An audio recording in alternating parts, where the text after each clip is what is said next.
دیموکراسي له نوم سره بې بلد وهي او که په اړه مو مطالعه نه لوستي زه در پیژنم چې دیموکراسي د څه شی یا مردم سالاري دا څه شی دی او د څه لپاره کارول کیږي غربیان یا کفري نړۍ د دیموکراسۍ لپاره څومره کار کوي او د کوم موخو لپاره دیموکراسي راغلي او د کوم موخو لپاره د خلکو ذهنونه اړي ترڅو دوی دیموکراسۍ ته لمن وهي او ترڅو دوی وکولی شي د دیموکراسۍ دایرې ته را داخل سي.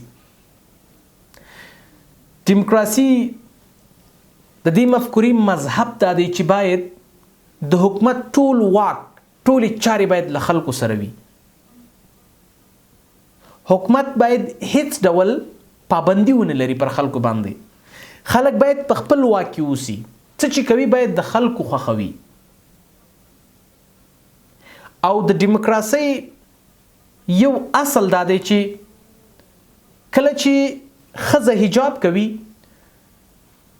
د دیموکراسۍ دغه ښځه نورو خلکو ته د وروسته پاتې ښځې په توګه ورپېژني چې دا ډېره وروسته پاتې ښځه ده ځکه حجاب کوي. او هر هغه کس چې ګیره پرېږدي دیموکراسي دغه سړی او دغه ځوان چې څوک ګیره پرېږدي دیموکراسي دغه ځوان نورو خلکو ته د وروسته پاتې سړي په توګه ورپېژني. ولې دیموکراسي یو له هغو قوانینو او هغو مفکورو څخه ده چې دلته په دیموکراسۍ کې باید واک د حکومت په لاس کې نه وي، باید واک د خلکو په لاس کې وي. خلک چې څه غواړي باید هغه ترسره شي.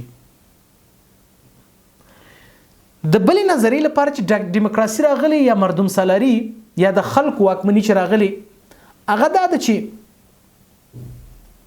دیموکراسي یو مفکوره یو نظر دا لري چې که یوه ښځه او سړی په خپله خوښه سره زنا وکړي وایي دوی ته باید سزا ورنه کړل شي. دوی دا فکر کوي چې دغه جرم فردي دی او باید دوی دواړو ته سزا ورنه کړل شي. ځکه دوی وایي په ټولنه کې حق لري دوی کولی شي له یو بل نه په آزاده ډول په غیر شرعي توګه خپل خوندونه واخلي.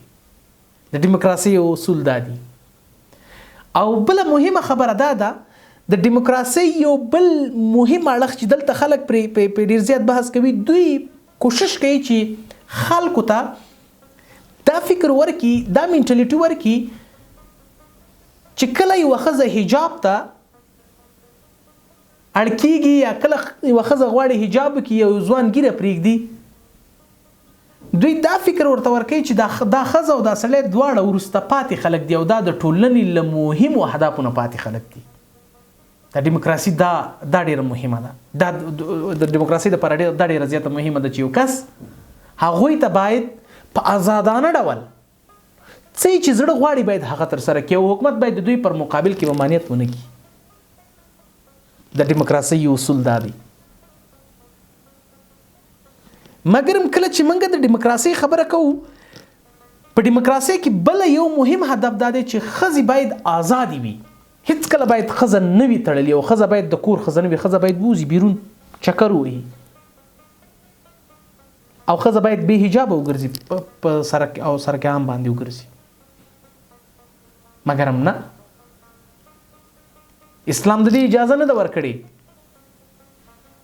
دیموکراسي مردم سالاري دا فکر ورکوي چې حجاب ګیره پرېښودل په شریعت باندې ځان برابرول دا د وروسته پاتو خلکو کار دی. او باید یو څوک چې غواړي دیموکراسي وکړي او دیموکراسي مفکورې ته داخل شي باید دا کارونه له منځه یوسي. حجاب لرې کړي مختلف سټایلونه په ویښتانو باندې وکړي چونټه کې پورته ودروي ښځې او ځوانان ګیرو کې خطونه واچي ویښتان په بل سټایل وهي. په دې مفکوره باندې دوی سر روزلي. او مردم سالاري او دیموکراسي د یو هیواد د عقیدې او شریعت بربادونکې مفکوره ده.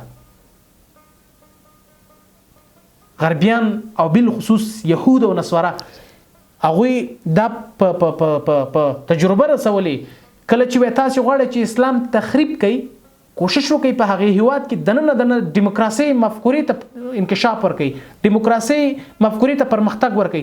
لدې لارې تاسو کولای شئ چې په هغه هیواد کې خپل نظریې او خپل يهودیت او نصرانیت په ډیر شدت سره مخې ته لاړ شي.